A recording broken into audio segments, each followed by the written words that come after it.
Hello. Welcome in, everybody.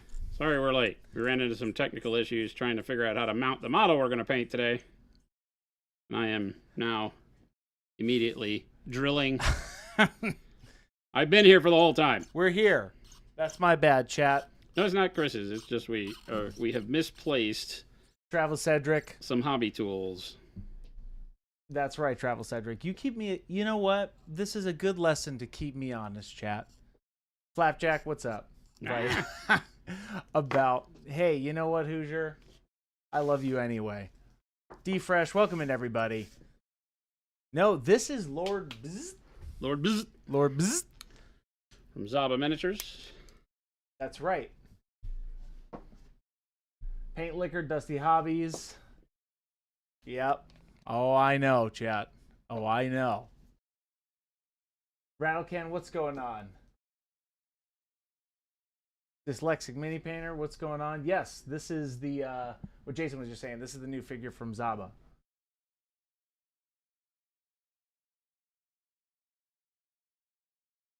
What's up, Michael?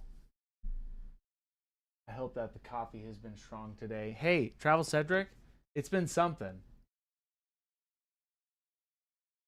Chris was all out of control earlier. Christopher HBDC, what time do you call this young man? What do I call this young man? This is Lord Bzz. Dusty Hobbies. Looks really cool, but I'm not sure. I'm not much of a bug guy, says Flapjack. It is pretty cool. What do you mean you're not much of a bug guy? That's what Flapjack says. What does that even mean? What does that mean, Flapjack? Like, I don't like bugs much either. You don't like bugs much either. But if you give me one in like a, suit of armor, And with a little thing of poop, with a little piece of poop, then count me in. All bets are off. I might be able to get with the bug thing. I could do the bug thing, especially if he's holding a little piece of poop. That's the kicker for me. It's the kicker? It's the little emoji. Hope everybody's having a great start to your Monday. Your weekend went well.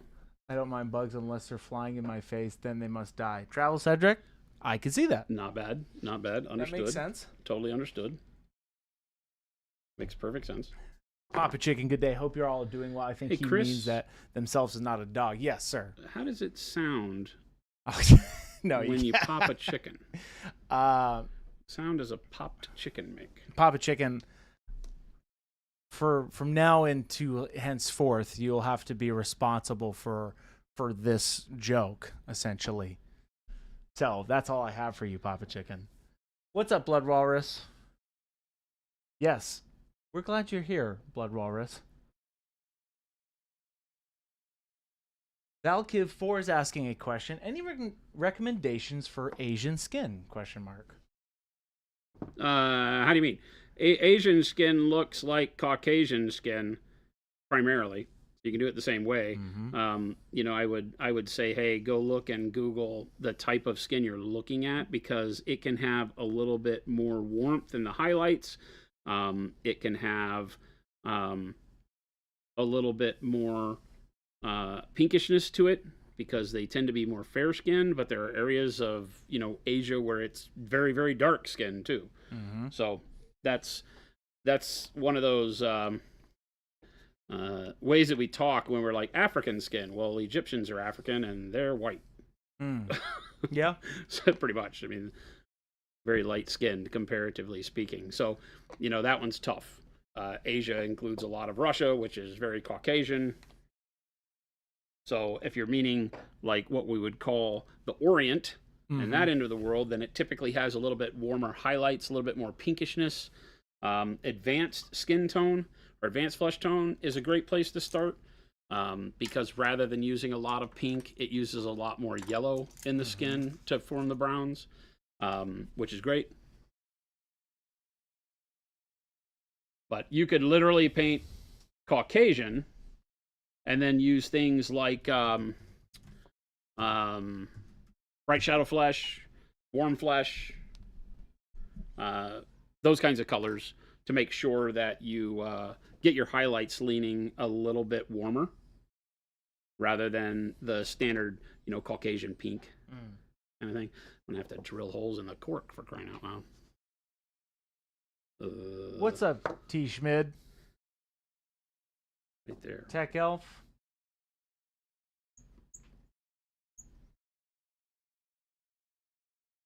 Will, how you doing? We're painting up some Lord Bzz today. What's up, nerds? This is the new model from Zaba. They featured this at Contrast. Is that correct? He had it for sale for the Okay, first time, gotcha. yeah. First time. Got it. I think he's since released it maybe to the general public. I was trying to remember who I saw painting it.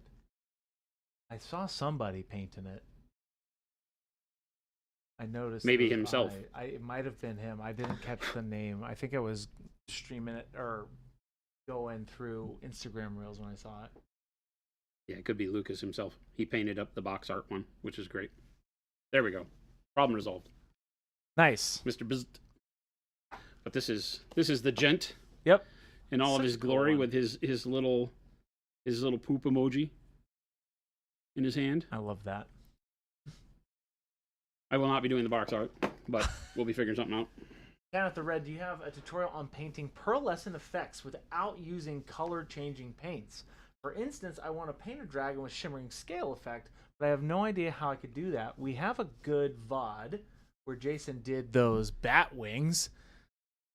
Bat wings? Oh, yeah. If you're doing black, but you those do are like the oil slick stuff. We have a couple that are done with the whites, right? Because we use the way to do like a white with the colored undertones like that, so it gives it kind of a pearlescent feel without using glosses or any color shift or anything like that, and that's all done with just underpainting.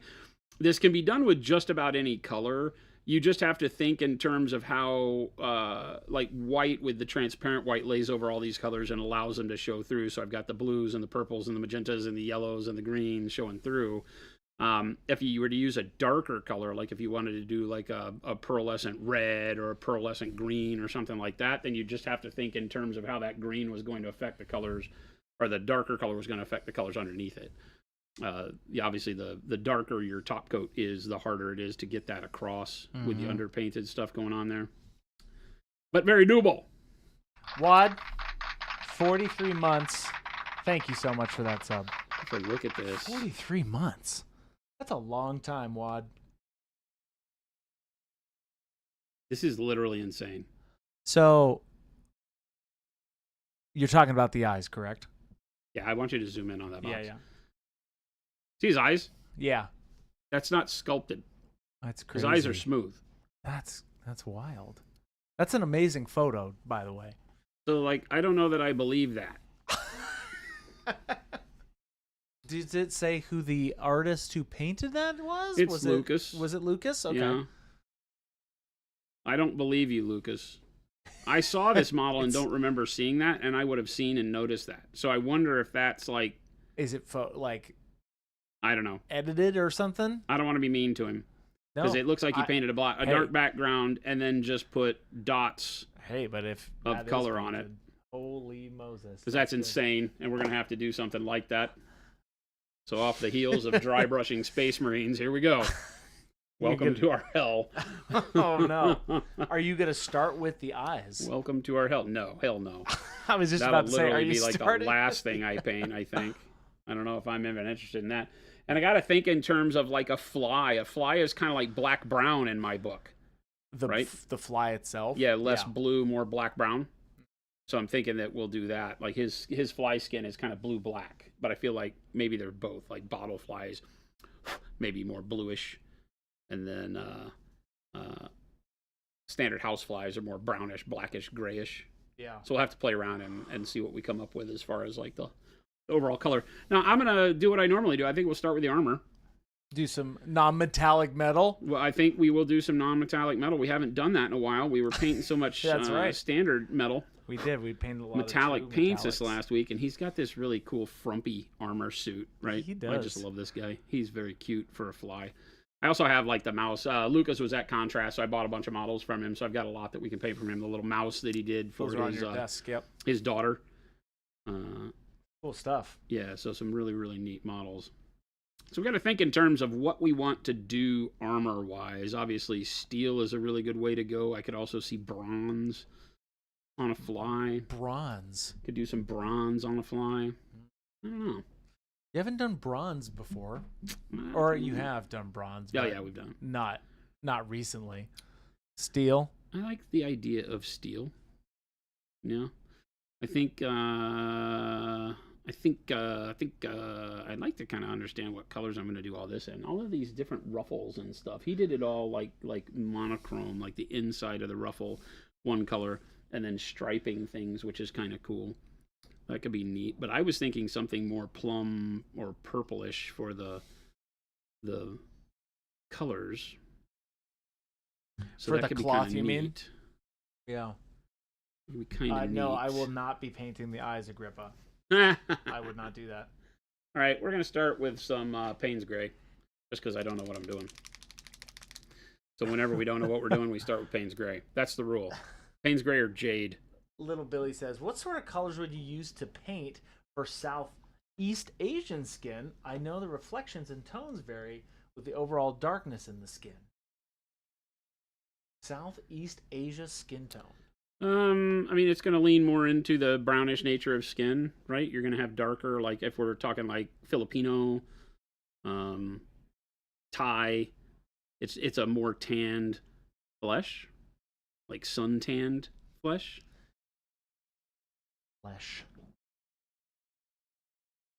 So yeah, he does. So yes, for everybody who just needs a reminder, that is a little poop in his hand. He's got a little poop. He has a little poop in his hand. A little poop.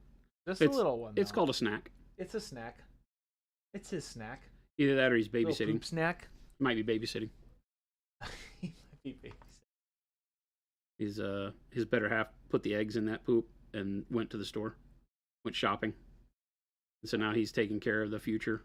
Now I'm trying to. I think is he presenting the poop or is he giving it to himself? He's holding it as if he was holding a piece of pie that he just picked up from the buffet plate. In my opinion. Okay. Like when I look at it, that's what I see. Is that he's non-metallic meatballs? I was watching an older stream and Chris mentioned a ghostly glow wash that he makes. Oh, I threw the airbrush.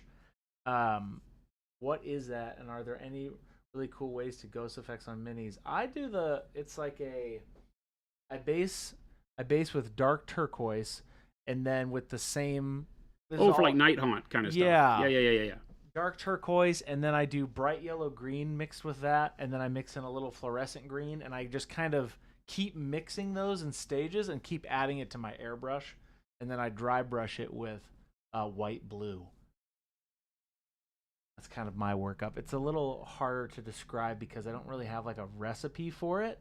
I just continuously add stuff to my little airbrush mix, essentially, leaving the previous step in there and just adding more color. Complex says, first time chat. Hey, welcome in. Hello, welcome. Jason paint a Black Templar's miniature in the style of the Ultramarine Terminator. Need a guide or reference to start painting my army. I mean, you could follow it, but then just take the same steps, but with the Black Templar colors. It's essentially kind of what I would suggest. It wouldn't be too dissimilar. I think that if you're looking at the tutorial, I mean, that's the whole point of the technique that I showed you, is to be able to interject any color you want to into it. Yeah. It's funny that video last week of us doing that has prompted more people to reach out and say, hey, what if I was doing salamanders? Hey, what if I was doing this?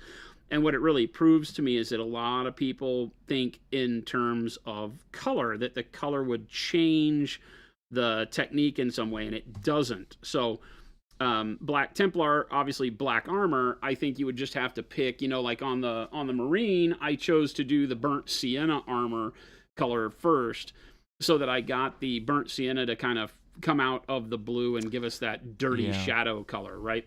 And so that works really well. It gives us the kind of weathering of dirt already on the model that's baked in. So now if I were doing black, you could do the same thing. That burnt sienna would look really good on black, so you could keep that part the same. And then your first layer would just be to dry brush black over the top of that. Now the burnt sienna is going to be brighter than the black because the black is a super dark color.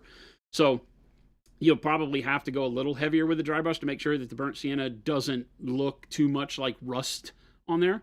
But you can do that. And then over the black, I would do dark neutral gray, and then probably either warm gray or neutral gray. I like the warm grays and neutral grays mixed in between each other because they get kind of a layered, dirty feel to them, which I think would really support Black Templar.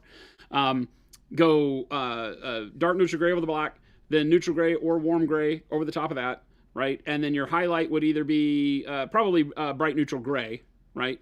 Where I use the white blue or the white blue and the sky blue. You'll need to find that mix. So you might mix your neutral gray with your bright neutral gray to get something that isn't overly bright, and then highlight with bright neutral gray. And then of course you're just using black wash over the top of that instead of the Payne's gray. Simple.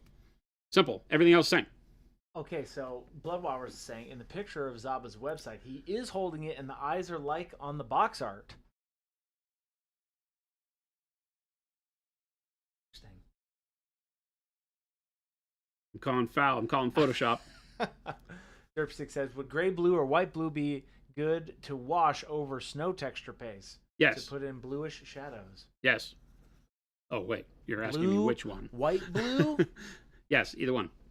The gray blue is going to give you more blue. The white blue is not very blue. So just take that into account, right? Yeah. White blue has a tinge of blue, whereas gray blue is more of a actual blue color. Yep. Okay. Yes, this is our old friend D Fresh Payne's Gray. Our old beautiful friend Payne's Gray. I love it. In the picture, Zaba's, yeah, I'll have to look that up. That's pretty cool. That's awesome, actually. It's an amazing job.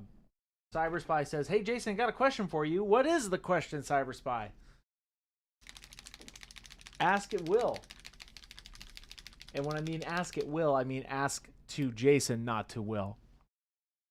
Unless Will knows. Unless Will knows. At which point in time, you don't even have to ask me. That's right.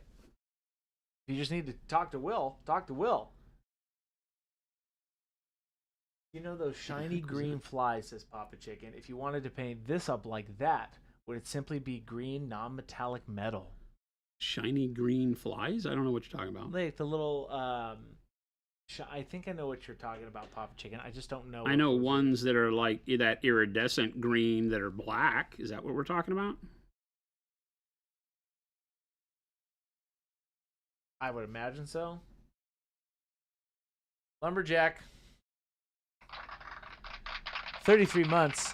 Lumberjack says, I came to this stream in 2020. These strangers have supplied me with so much wisdom and so many fart jokes, and yet I still have no sushi points. Hey, you know what? You'll get there. You'll get there, Lumberjack. I love how he doesn't even give you any. No, I mean, I can't do it after that. I can't just willy-nilly. I don't understand. What? Why? They're called green bottle flies, Jason. You know what a green bottle fly is? Yeah, it's a black fly that shimmers green.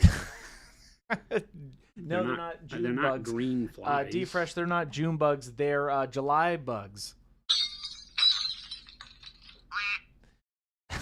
I can't control him, chat. They're July bugs. I can't control him. D-Fresh, they're called July bugs, not June bugs. Sorry. All I can do, they are June bugs, actually. Yeah, July bugs. June bugs. Thank you. I love Jumely bugs. They're great. June bugs are brown. June bugs are brown? They're golden brown where I come from in Texas. Hey, like Sushi, can I have a sushi point? No. Cyber Spy. You really liking that 27 methodology, Cyber Spy. So I did method 27 dirty metallic steel on my Necron, and they came out great. Awesome. Now I'm trying to figure out the paint scheme involving orange for their weapon glow instead of green. What would you use to achieve this? I probably would start with something like a burnt orange for the basic underneath, it's a very desaturated dark orange, right? And then I would move into, oranges and warm yellows very quick after that. But I would, use that burnt orange, warm yellow as the way to make that happen. PK, no, they are not available at Adepticon. You cannot purchase a sushi point at Adepticon. No. You can do whatever you want, by the way. You can. Don't listen to this man. You technically don't listen to this man. Now, not giving legal advice here. Technically, you can do whatever you want. Don't listen to this man. There will just be extreme repercussions. For better or for worse.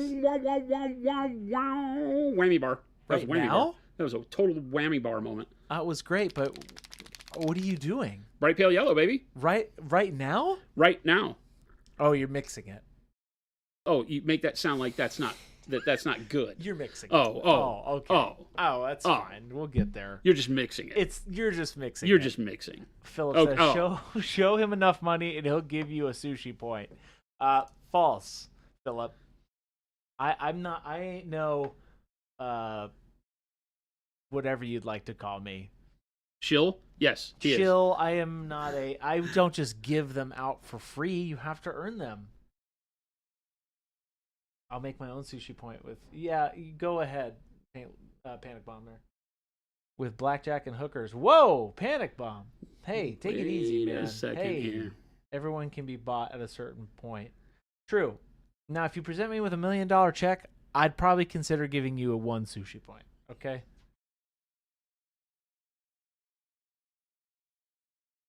Yes. Just 1? I don't know. I just, at this point... I had to reset everybody in my hot and botheredness the other day. I reset the world, and now we're all back. You reset sushi points? At some point, I did. You don't remember? Oh, I remember all right. The year was 1985. No, I did reset them. Everybody started with a clean slate because the economy of sushi points crashed. Then it came back. Then it crashed again. And then we had to have a global reset. And we all agreed as a society that this was the way. This was the way.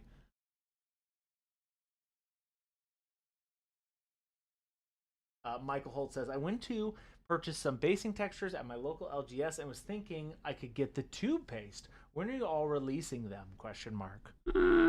Soonish. What is even happening right now, chat? Papa Chicken, you're not allowed to say that kind of stuff. What is happening right now? Papa Chicken, you come in with such amazing things that you can't be the voice of reason right now. Where's my dad joke of the day? Not here yet. And then he's gonna pull out Chat GPT, beep boop. Little Billy says, speaking of toothpaste, they're awesome. Oh, yes, because Little Billy, you won that prize. I don't know how that happened. I guess that's just the luck of the draw. That was Chris and his favoritism kicking in. Now, let me clarify something. Papa Chicken, you heard that, chat? He's begging for dad jokes now. Now, I've never been opposed to the dad joke. Let me make that clear. Papa Chicken, I always release your joke into the ether to see the Jason reaction because I know that's what you want. I know that's what we all came here for, right? We came here to see Jason paint non-metallic steel and react to your silly dad joke. That is why we're here. And to learn incredible painting techniques from 2 to 4 p.m. Mountain Standard Time here in Phoenix, Arizona at Monument HQ. That's really why we're here. But yeah. So go ahead, Papa Chicken. We're here for you. Gabe, you are so banned, it's not even funny. Wow. You're like so banned. I cannot delete your name faster from this chat. Wow. Gabe. Gabe says, I came here to watch Jason paint, but I'm just hearing somebody yap. That's a perfect Gabe impression for all of you who need to know. You know, I was just going to look around and say, did Gabe come in here? That's right. Is this a standard size Lord Biz? I would say this is the standard size Lord Biz. This is like the monsters, the monster version. Is there different sizes? No. Not that I know. Don't get us excited there. Don't lead us astray, chat. Did I just hear Gabe? Yes, you did, Will. That was Gabe. That was Gabe in the chat. He walked in. He was like, do. I owe Chris $1 million, and I'm Gabe. Do. We got a lot of singers in this office. They'd all sing the same song apparently because it's do. No, that originated from Jason, 100%. Lies, lies, half truths. Derpstick, any word on gray sprimer, gray spray primer, Sprimer? Sprimer. That's hilarious. I check the store and my email daily for the notification. No, it's going to be a while. That stuff takes a long time to get here, unfortunately. So I do not expect it anytime soon. We gonna have a heel turn for Chris? Who knows, D-Fresh? Who knows? If it involves Gabe, I'm publicly gonna end the Gabe show pretty soon. And actually, speaking of the Gabe show, welcome in everybody. It is Monday. We're painting up Lord Biz. If you missed last week, our power-packed week, you missed out. But you're in luck because you can go see those on the VODs. And those were essentially from start to finish. Jason painted up an ultramarine. And then just insert your color here, and you've got the perfect workup for an ultramarine. Or a Space Wolf. Or you insert this thing here. Hey, you just said that out loud. Insert. Hey, yo. Only get 3 of those to stream, I've determined, Jason. I only get 3? No, I only get 3. Slide whistles? Slide whistles. You've already done like 18. That was my second one today. That was my second one. Because I don't want Chris now he's just lying to us. I don't want like Chris he's just blatantly lying to us now. I want Chris as in me, we, the people. I don't want to abuse this power. You're right. Lumberjack, thank you for keeping me. I'm giving you so much free press, Gabe. It's not even funny. No free pub. Okay, Papa Chicken, you just sent a dad joke. I'm not going to read it. How about that? No, I am going to read it. Once Upon a Time by Papa Chicken. Oh, Jesus. My favorite dad joke story was this. I was in a meeting with upper management one time. They were explaining that we weren't using the stick enough in our coaching sessions. We couldn't only rely on the carrot for our team members. They continued saying that if we didn't start using the stick more, they would have to use the stick on us. In a moment where I lost control, I said, wow, this really is a sticky situation. I was invited to leave the meeting. And good night. And that's the end of the stream. No, it's not. Stay. We want you. Don't go. Yes. No. Agrippa, I'm not going to say that out loud, out of context, but Chris only gets to insert 3 things a stream, and by things, he means funny antics. No, I was talking about my slide whistle, and don't think too much into that one. It's a physical thing. Oh, I'm really just burying myself, aren't I? It's a slide whistle. I'm painting a fly carrying poop, and I'm doing better than you are over there. This is true. Jason is carrying. What does this stream become? What? Novelty sounds and poop. Non-metallic metal and poop. That's have we become this chat? Yes, but I did paint Smog last week too. Out of just beautiful necessity. Just for you. Instead of taking a smoke break, Chris takes slide whistle breaks. Only 3.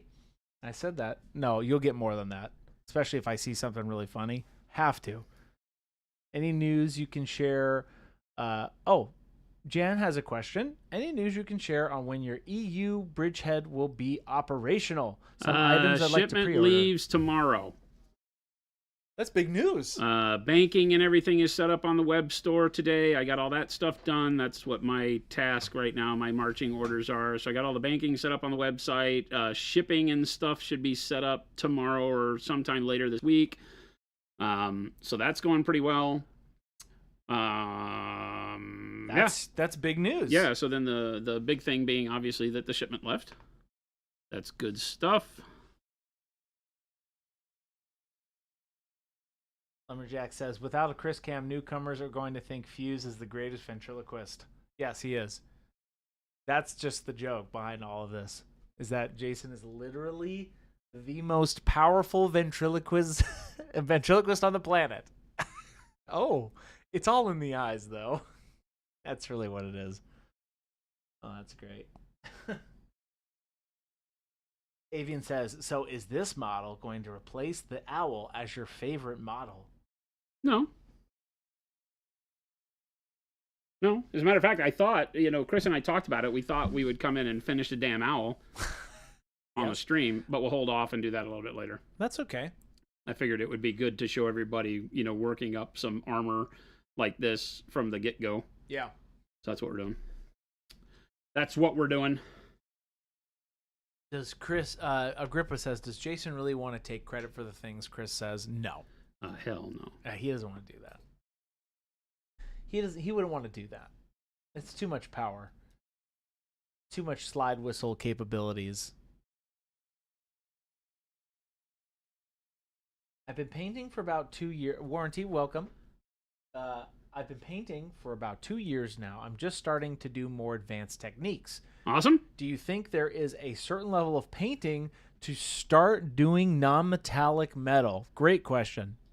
A certain level of paint, where you feel like you're at a certain level of painting? Is that what you're asking me? I'm thinking so. That's why I know what you'll say, potentially. I'm curious to see what you will say, though. I'm curious. I think that with all painting, it's a matter of confidence. I know people who have done really well in very early stages of their painting, like Jen, when she did her first non-metallic metal. Of course, she's sitting at the table with me and getting instruction as she does it. But as she's doing it, she was able to do that very early on without a lot of worry. So I don't know that there's a time you have to be like, oh no, I haven't been painting long enough to try non-metallic. I think it's as you start to understand light and shadow better is the time where then, journeying off into things like non-metallic become important, because it's all about value. What you're seeing me do here is sketching in value. I'm going, bright and then dark and then bright and then dark, to get worked into where I've got, a good semblance of reflection built up here. And that's really all you need, is to kind of understand it. So if what I'm doing right now makes sense, or you start paying attention to it and feeling like, oh yeah, I'm getting it now, then I think that it's a good time to start. I've known people in the community who have started to do non-metallic very early on. I know some that have been painting for decades and still don't like it, still don't want to try it, still don't get it, and that's fine. There's nothing that says you have to. Yeah, is there like a specific threshold, right? No, not at all. I don't think that exists. I think it's right? like a mindset. Like when you talk about it's your mindset and your confidence level, because you can do anything you put your mind to. I know that sounds cliche. It's like a Benji storyline, but the reality is that it's true. You can, anything you set your mind to, the human capacity is amazing. But a lot of times fear will take people over and they'll be like, oh, I couldn't possibly do that, Like I'm sitting here smacking the brush around really fast, and we've got something that already starts to look like steel a little bit. Yeah. But it's about light and placement. So if your brain works, and I don't know if your brain is a little bit more mathematical, I really don't know. I tend to be a logical creative, if that makes any sense. I think with a more methodical, mathematical approach to my creativity, and so that tends to be why I jump into things like non-metallic quicker than some.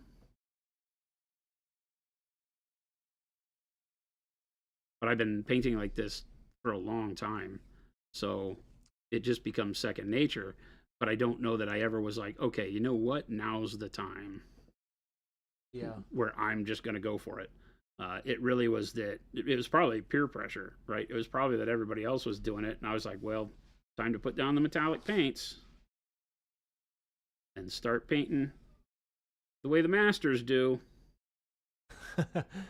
Yeah, I think it is a big thing is just the mindset and giving it a whirl. And hey, you can always reprime it. Oh, heck yeah. That's the biggest thing, right? Is that there's Just never reprime a it. time where you've destroyed it. You can just go after it again.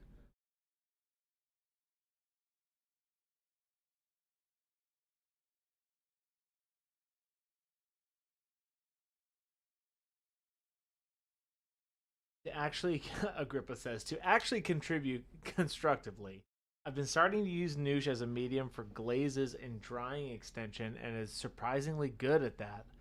I was glaze blending verdant green on my dark angels super easily. Noosh is even more useful than I thought. Awesome.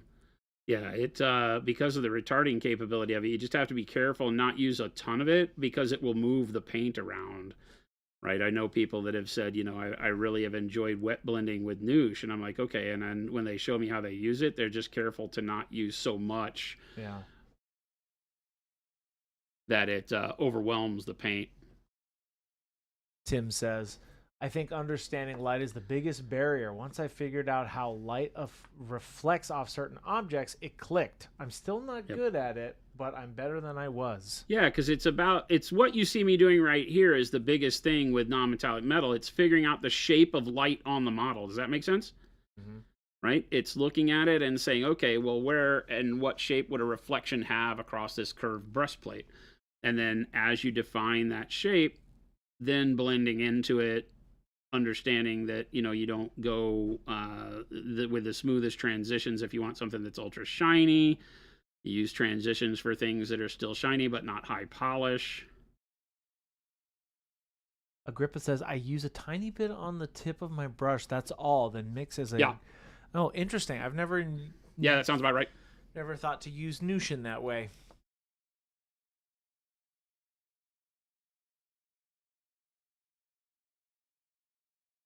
What's up, Finn? Little Billy, small baby steps, yes. All it takes. Small baby steps. Small baby steps. Just little baby steps. Correct. And speaking of little baby steps, welcome everybody. Welcome in everybody. It is 2:47 p.m. Mountain Standard Time here in Phoenix, Arizona. It's toasty out here. And I mean out here, I mean out there. Not in here. In here, it's quite comfortable. And we're painting up a Lord Bzz today.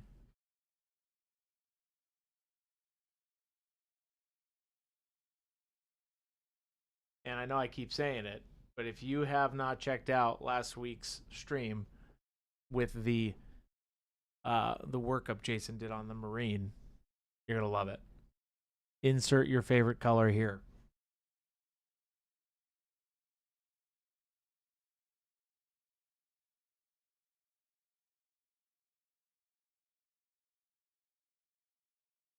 What's up, Mo? Mo was having for that plus its normal use, yeah.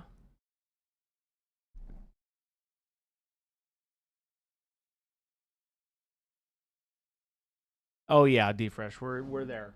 We're in the triple digits. It was 115 the other day. Quickest it's been to that temperature in like 100 years here. It was not so hot, and then all of a sudden it's just That's what Jen said was the big problem, right? Yeah. Is that it was like it was actually trending back towards maybe some good weather, and then all of a sudden not at all. That's right. Because it's not going to be that hot again for a long time. Like 40 or 50 days, we won't see that. Yeah. It'll be under 110 for quite a while now. It was just a big heat spike. The sun was mad at us. For some reason, what'd you do? What'd I do? What? What'd you do at the to the sun? Oh, was it me? I don't know. Was it? Oh, I mean, I curse Mother Nature all the time since moving here to Arizona. F you, Mother Nature. Screaming at the clouds. Gaia. Better cradle. Ooh, if you don't miss that at all, I don't mind it, D-Fresh. I don't mind it at all. I don't mind the heat. Finn says, I got a bunch of the metallics that I ordered today. Nice. As well as some of the other few colors that I've missed. I think I only have like less than 10 missing colors from Pro Acryl. Awesome. So close to finishing your line of paints. Nice. That's awesome. That's huge. Big deal.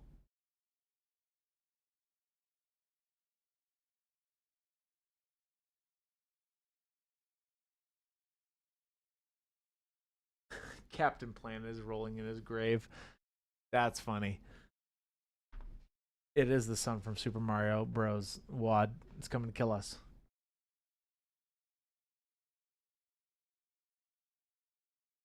Hey, you'll always know the temperature here.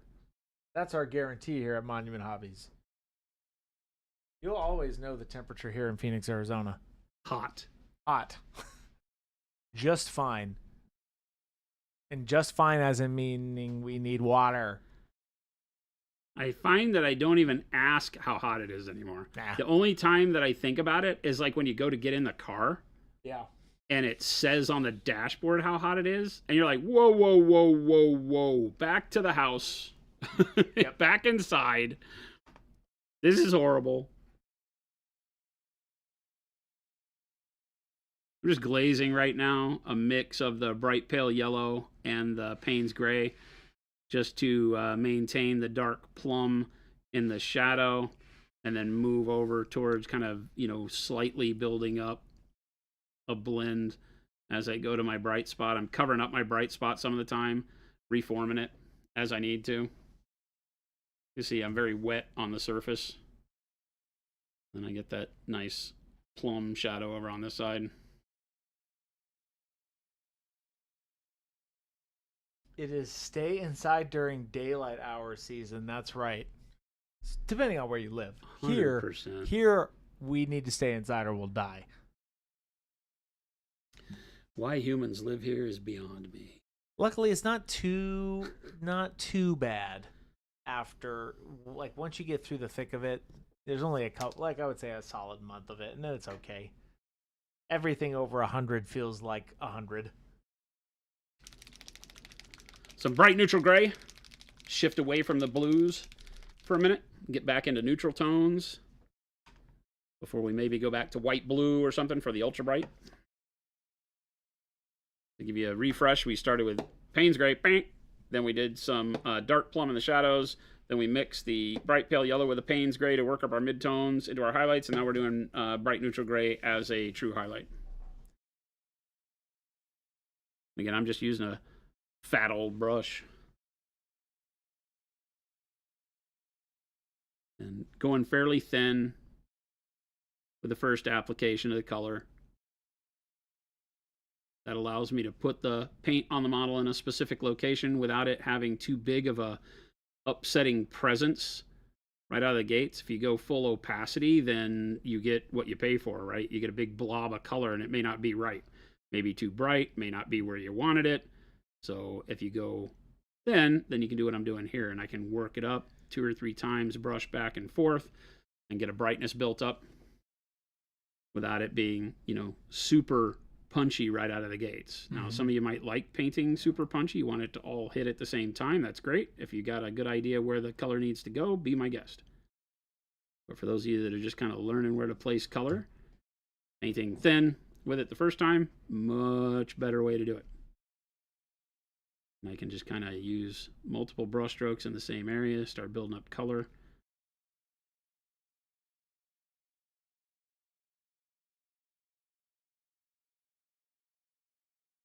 And this is all done by just leaving water on my brush.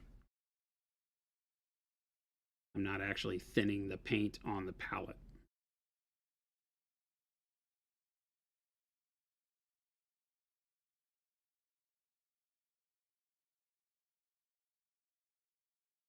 Always moving the brush towards where I want the color to be.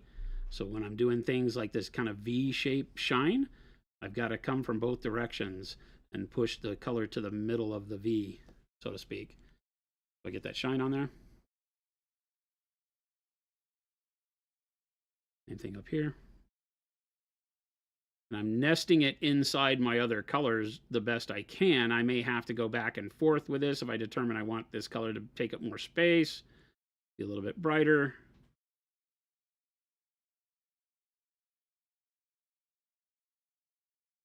Jack, not so nimble, but it's a dry heat, so it was a flamethrower. Yes, 100%.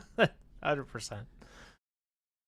Depends on if it's napalm or not, right? Yeah. Because napalm's kind of a wet heat, but it's sticky. See what I did there? I see what you... Okay. I can live with that. No, you can't. Live with it as in not live with it Actually, physically, or I'll die. Yeah, actually, you can't. You're done.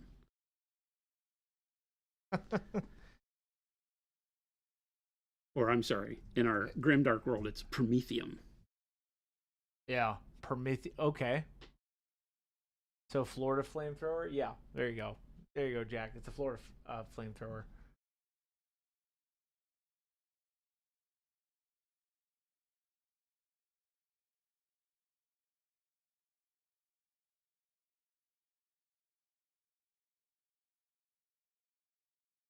Florida is napalm. Florida is humid, so I would take the dry heat over humidity any day. 100%. 100%.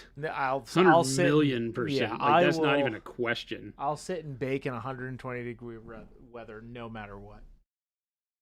Growing up in humidity, it's like a no-fly zone for me now. No fly, get it? See? No-fly zone, get it? See what I did there?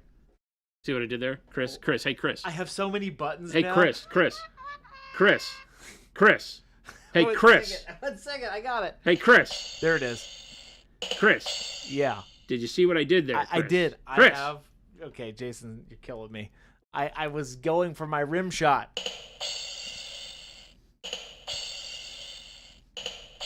There you go. I have so many buttons now that I have to keep them in order, specifically to stay on point. Oh, and that one's more of like an award, essentially.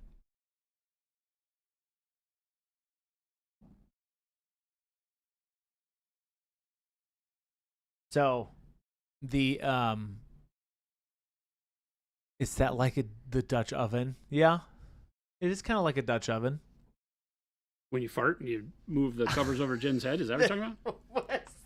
Oh my gosh! Oh wait, that's hilarious.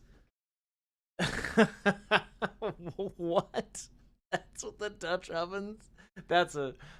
Am I introducing you to this concept for the first time, Christopher? No, you are actually. I did not realize that that's what you call that. This is the first time I'm hearing it in that way. I've been doing that my whole life, and I didn't know that's what you call it. That's Chris's response. That's what you call a Dutch oven? Star Laser has a question. Quick question. For the flip tops, do I need to keep the plastic ring that's inside the twist tops when swapping them? The foam ring can be used. Just understand that it isn't a part of the flip top for a reason. The flip top doesn't maintain that seal the way that the standard twists do. So you can put it in there. I don't know that it helps. I can't give you good science on that because I haven't paid attention because the flip top itself doesn't seal very well. So I don't know that you'll get a ton out of it by doing so. It's up to you. Lumberjack, I was thinking of a real Dutch oven. That's a real thing? A Dutch oven? Yeah. Look. This is a Dutch oven. Now he's Googling it for me. Yeah, I know. Yeah. That's the Dutch oven. Exactly. Right there. Exactly. I just showed him a picture of a Dutch oven. And use your imagination. Gross is all I have to say. Gross. Hey, you're enlightening me. The Dutch oven. That's the only Dutch oven I've ever known. Family show? Oh, of course it's a family show. Of course. Everybody farts. Tim, I got you, baby. Hey, we're on the same page, says Tim. I get you. Hey, you know what? I actually really liked a Dutch oven.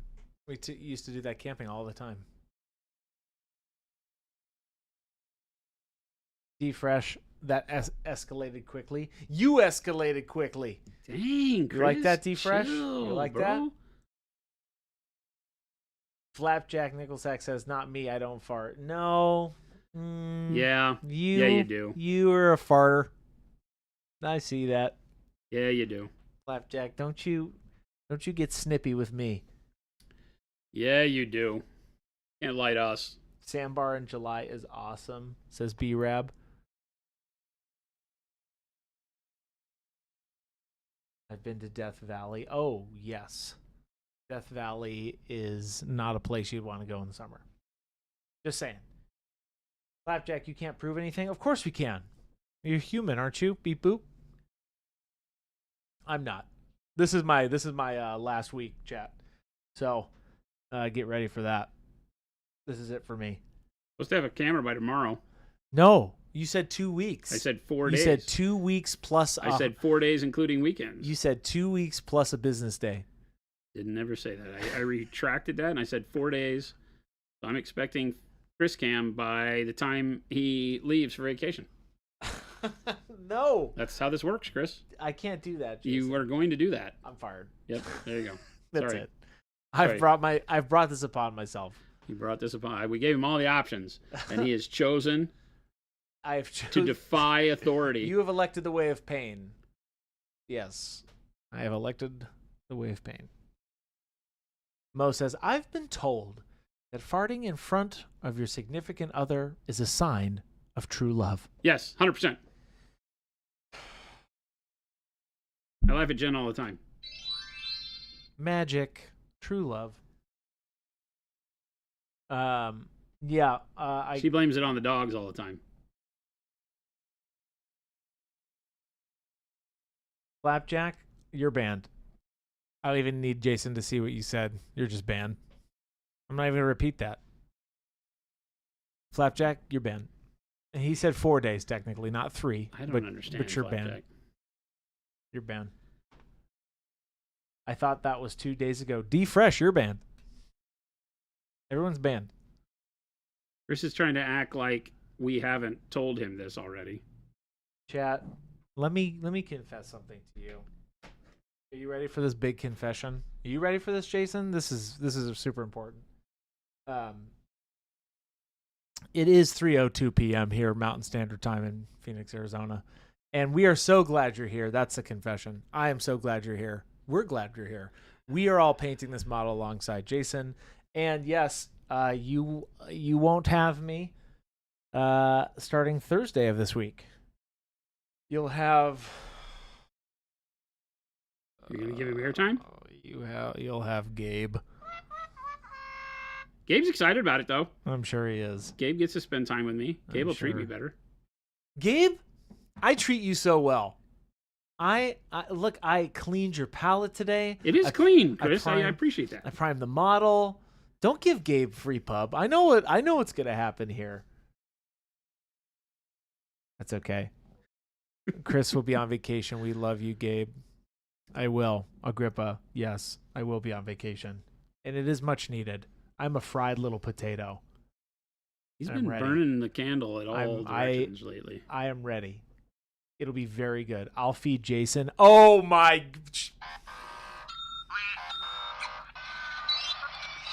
What the heck is going on here? That's Gabe in chat.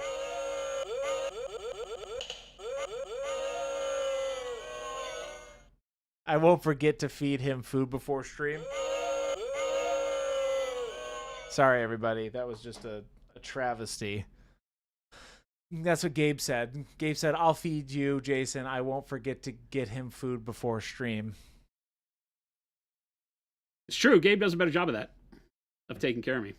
I have nothing to say to you. I have nothing to say to all of you. Gabe, make sure my water glass is full. That water glass? The one you're drinking from? I even changed your water out. Oh, so refreshed. So refreshing. My gosh. So refreshing. Yeah, you guys have fun with Gabe.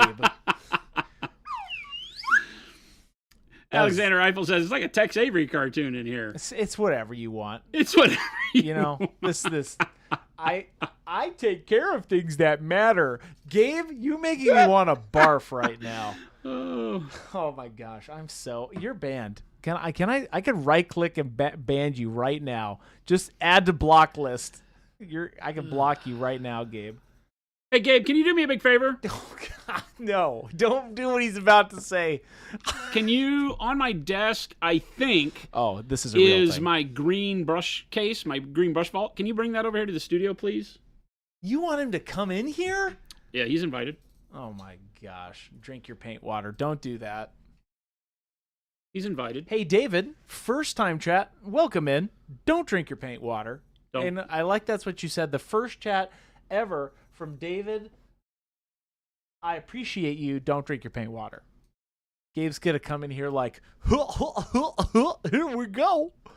Again, I thought he was in the room with me. When he was very fun. Gosh. Gosh, I got yourself a paintbrush. Here, you watch him. Watch. He's going to come in here all big smiley smile McSmile turns here, right? And he's going to come in here laughing. This is my life, Chad. Chris's response made me laugh. Rattlecan wasn't supposed to make you laugh. It was supposed to make you feel my pain. There's a huge difference. Watch, I can hear him like clacking. He's coming. Clacking? Just like his What's little he wearing, clipping clops of his little shoes that he wears, you know. What's he got, like I don't know. He's got like Dutch sandals yeah, on. He's or got something? clogs, Dutch clacking? clogs. This is good, yeah. That's what he's gonna say when he comes in here. Guess, oh, you hear that clacking? He's coming. There was clacking. He's laughing, what clacking. shoes are you wearing? You were clacking. He's clacking.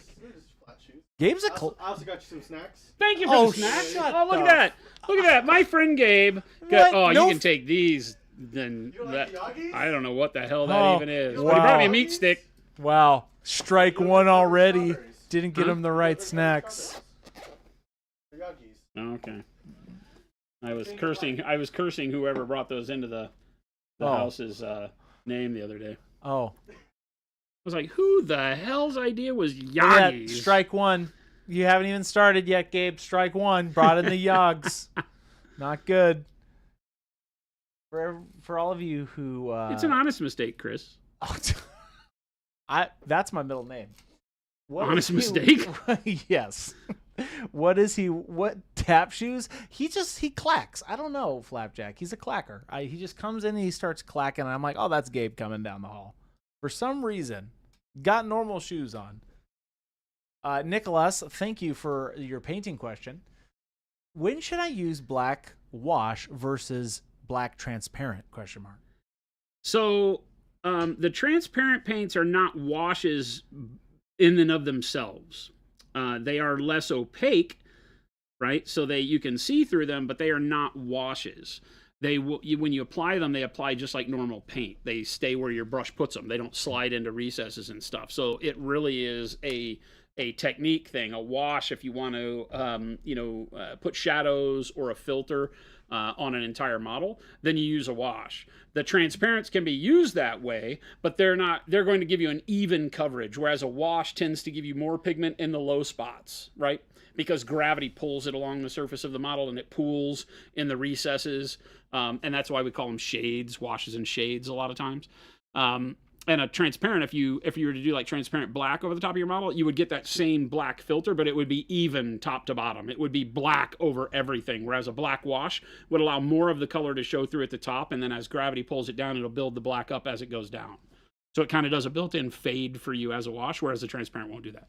You can turn the transparents into washes with the glazed wash medium, but out of the bottle, they're just a paint. Yeah. Lacking those. Yeah. He's got loose agitators in his head. Oh, let's not have this be the beat up Gabe Protect Chris show. There's a 50-50 split. Oh, wait. There's a 50-50 split. It's like chanting from opposite sides of the stadium.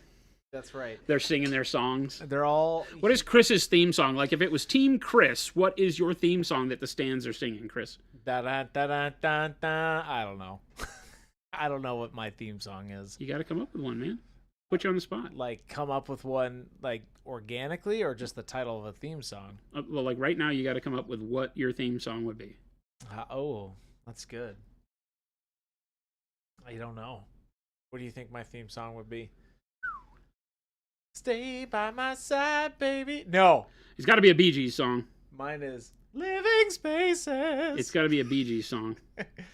Holiday by the Bee Gees. Is that a Bee Gees song? Mm-hmm. You're a holiday, and I say, you're a holiday. It's not a super well-known one. No, this is The End by The Doors. There you go. I've said that before. Great song, by the way. The End? Yeah.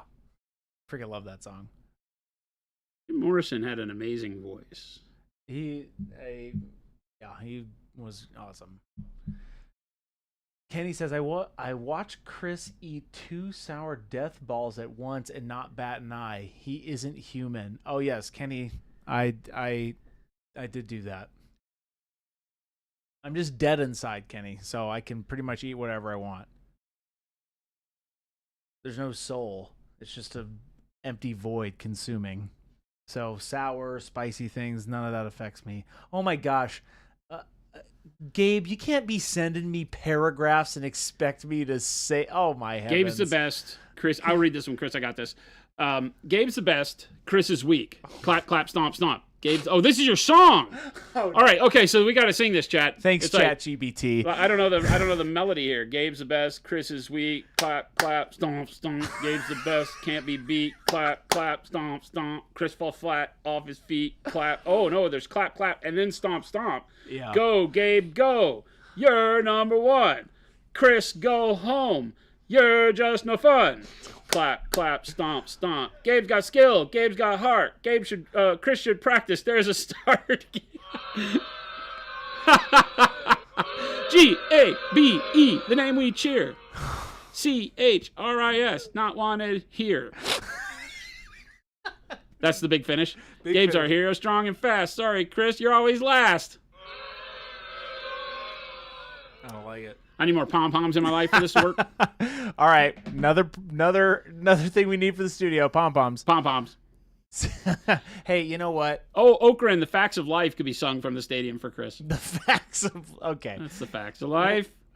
The facts of life. Will Drunken Brush Group clean house paint out of brushes, asking for a friend that has to do small touch-ups on the walls for his apartment? Yes. Oh. It should clean the latex out. You might have to use more. The biggest problem with that is depending if it's an acrylic, right? Then you'll have no problem, which most house paints are water-based anyway, so you shouldn't have a problem. If he's doing something crazy, right, where he has to use like turpentine to clean it up, then all bets are off. If you have to use harder solvents to get the paint out. But if it's a standard house paint, you should be fine. Oh, no. Nicholas, when are we getting Signature Metallics by Vince? It is not out of the question, but it is a hard scientific process to make those metallics. I'm not saying we are or are not. I can neither confirm nor deny that we may be or may not be working on said project. Finquin says, are brushes ruined when the tip gets hooked and kinked? Also, are sable brushes less likely for that to happen? I want to buy some, but I'm worried that I'll ruin them since it happens to most of my brushes. Though I have to admit, I've only bought cheap brushes so far. That's a great question. Yes, synthetics are made out of plastic, basically, right? So there are various forms of plastic, synthetic, nylons, polyurethanes. So when they get what we call a memory, meaning that they bend in the same direction over and over and over and over and over again, kind of like if you were to take your credit card and bend it back and forth time after time after time to break it in half, you know, like if you're getting rid of a credit card or something, and you would just sit there and bend it, and eventually it would pop in half. Your synthetic brushes are kind of the same. You're bending them all the time in the same direction, so eventually they just kind of hook in that direction. We have a video on our YouTube channel called Chasing the Point, and what it shows is, if you can zoom in, Chris. Yep. You know, you have a good point with a brush, and you can see how dirty this brush is. It has no reason to be in this kind of good shape. But as you paint with the brush, more brushstroke after brushstroke, you lose the point. It starts to flatten out like that, or what I call cat tongue, right? But if you rotate it 90 degrees, there's your point again. So you just rotate 90 degrees to get the point back, and then you do a couple more brush strokes, and then rotate 90 degrees, and keep following the point around the brush to get back to it, and then you'll prevent it from hooking over a longer period of time. Eventually, it probably will. What happens to my brush is that they do less hooking, and they start frizzing out because I break the bristles, right? So like you can zoom in close on this guy. you can probably see how it has like some bristles. See that one that's close to the top but is busted off right there? So as I beat up my brushes with my heavy-handed blending and things like that, you'll see that they tend to break. The tip becomes uneven because I beat up a bunch of them, and it's just bending and bending and bending, and they finally snap off, right? And so at that point, then it won't hold as good of a point for as long. It'll still point, right? I can still paint with this. I've been painting with it today. It still has a good point, still works well. But it means that after fewer brush strokes, it starts to flatten out a little bit more. And when I go to chase a point, it might have a hair kinked out to the side that I have to re-wet it. Now, that's all talking in terms of, this is also loaded with paint in the ferrule because I don't clean my brushes. I'm a horrible human being. Will sables act that way? No, sables will bend as you use them. The thing with a sable is it's softer. It doesn't have as much spring to it as a synthetic. So you might find that as you load it up with paint and you paint with it, it might actually, in the process of painting, not go back straight. It might hold a hook in it and you have to straighten it out, right? Because the paint itself will keep the hair kinked to the side, but once you clean it, it'll go back to a point. They're just softer.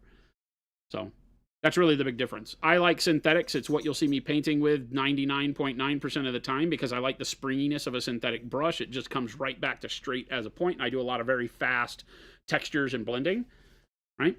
And so it just works better for me.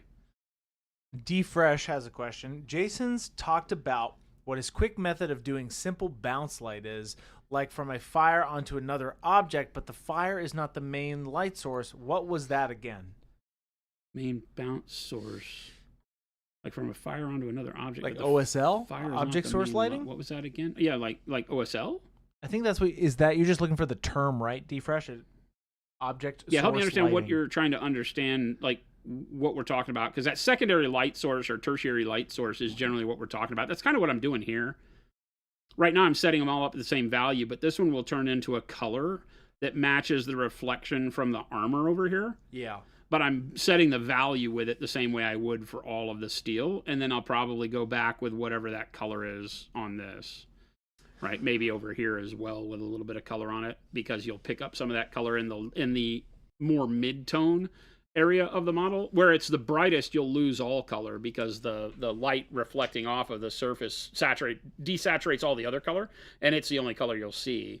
But as you move out away from that into midtones, right before you go to shadows or dark reflections, you'll get the colors of the environment in it, of things that are close by. So that's one way you can do that. But we call it OSL when we're doing an actual light source. Yeah, OSL being something that we use transparent white to locate the light on the model. Like if there's a flame or a torch or something offset, we'll call it. It's not on the model.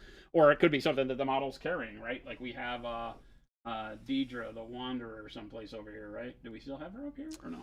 The Wanderer, you had her up there. The gal with the torch? Am I missing her? Right there. Right there. Oh, right in front of me. Yeah. Yeah, so even when the torch is in scene, right, you can have it create its glow back onto the model. And then we've got a light source from offset that is this kind of pool water glow that I've done on the other side. So you get this kind of light and dark, right? This model works best when it's in this kind of an angle as you're looking to it, because she's alive on one side, dead on the other. So keeping the dead side with the uplighting, from the grave, and then the torch from up above is really cool.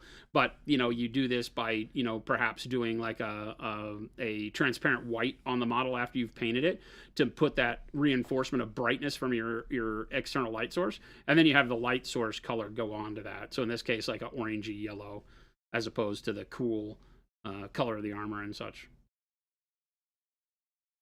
You could also just paint it yellows and oranges if you want to go straight at it. It's up to you. I like the transparent white method because it allows you to see the intensity of the light before you put the color on and adjust it as necessary, which helps a lot.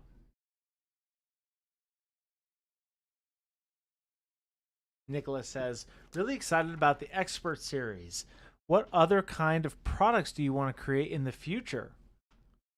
Well, lots of cool ones. I'm not going to give away what we're working on because it is, in my opinion, quite revolutionary, and it might not come to pass, right? We don't like by the time I'm showing you guys teasers of product, it's because we know it works most times. we're working on something right now that is really big, but I don't know if it's actually going to be able to be pulled off from a scientific standpoint. We're seeing some good results, but I'm not ready to talk about it. Philip says it's invisible paint. Yeah, it's invisible. That's our next big thing. The best paint you've ever used. The one you can that show you everybody can't how great see. you are at painting, and they can't argue with you. The one that you can't see. Agrippa says, I do have a question for Jason. I ordered him some sepia expert acrylic, and when it gets here, I wanted to incorporate into the bone/off-white of my Deathwing. Would it be better as a base coat or as a glaze? I'm conflicted. I mean, I guess it depends, right? What are you more comfortable doing?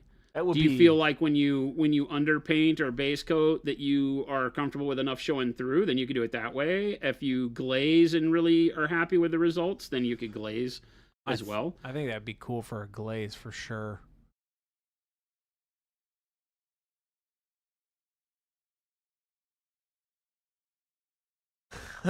Philip, all these gray models you see, I assure you, they're painted with invisible paint. It is a fully painted army. No, it's not edible paint. It's not plaid paint. Everybody. Better than all Even of that. better. Even edible paint. even Speaking of better. edible paint, which does not exist and you should not do any of the eating of the paint, Dunbris, 8 months. Thank you for that sub.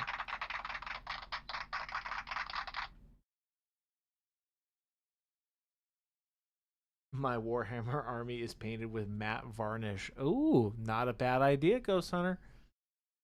Does matte varnish count as a color for the 3-color Army Ready battle standard? 100%. No, it's a medium technically, right? Which is technically, is that technically considered a paint or is it just a medium? What's that? Matte varnish. What would you varnishes are mediums. So not, it's technically not a paint. No. Okay. So no. No, I mean, I guess technically it is a paint. It's not an opaque color. So then that's where the question arises. Is like, if you're going to tell me I have to have a 3-color minimum, clear is not a color. Right. So that's how they get you. But our new line of invisible paints from Hobbies. Invisible green. It's a color. It's Deny me. I dare you, GW. Tadpole Jackson says, any tips for getting started with undercoating and glazing? I want to try to replicate Jason's Death Guard army, but I have never done anything like that, and I'm nervous about trying it. My Death Guard with the... Any tips for getting started with undercoating and glazing? Ooh, I mean, we do it every day here. It really is just go for it, right? I think that's a big part of most of the answers to the questions, right? At some point, you should try it. Put paint on the model. Yeah. Put paint down, do some undercoat colors, like dark purples, things like that. Then try doing your layering on top of that and see how you like it, see how it turns out. That's really what it is. Now, you're going to have to get good at feeling comfortable with painting with thin layers so that as you go, you can see through to the color that you painted underneath. Otherwise, the underpainting is useless. That's the biggest thing. Remember. And it's kind of one of those duh statements like, well, of course. But it is something that is tough to get used to, right?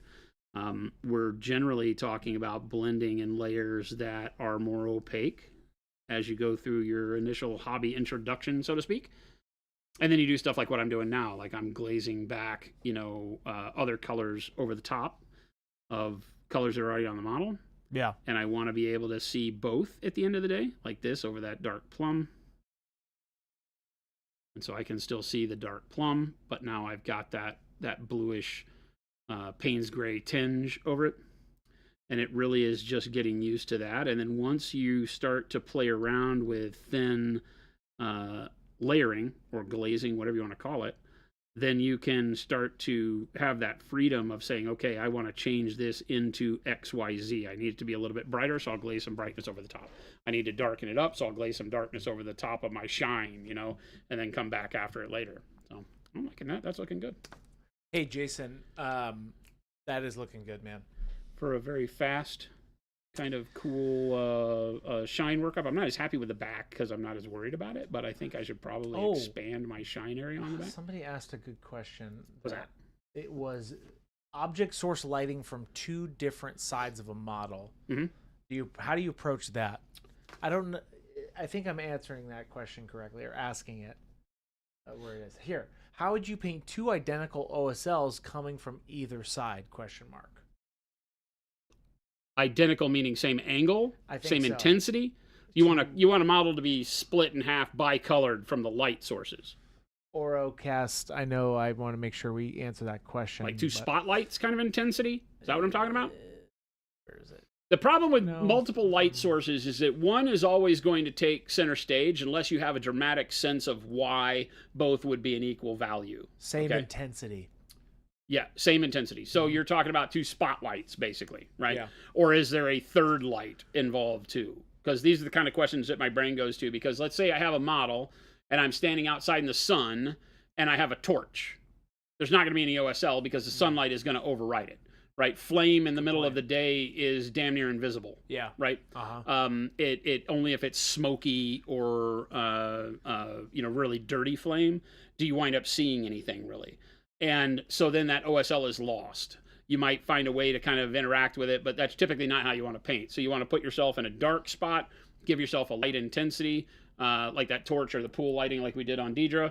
And then you've got now two directions. If you want them equal intensity, it feels to me like that's the only two light sources you want, and it's like spotlights from a different direction. I see a lot of it with moonlight and campfire, right? And that's neat and dramatic, not realistic, right? Because if you had a moonlight that was going to give you that intensity of bluish white kind of look to it, then the flame wouldn't be so intense in its coloring. And vice versa.